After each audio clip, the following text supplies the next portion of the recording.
The pelvic floor has a few layers to it. So we have the superficial pelvic floor, which runs around the outside, sort of wraps around the back there and around the front. And that's what gives us our real sort of squeeze in that terms of that control stuff.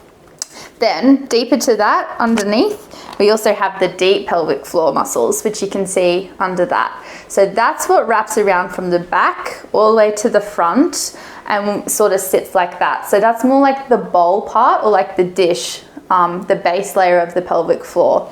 When that muscle contracts, it lifts up. So when the pelvic floor is working together and working really well, it will squeeze and lift. And those things together give us our support and help prevent things like incontinence, especially with like running and jumping and that type of thing.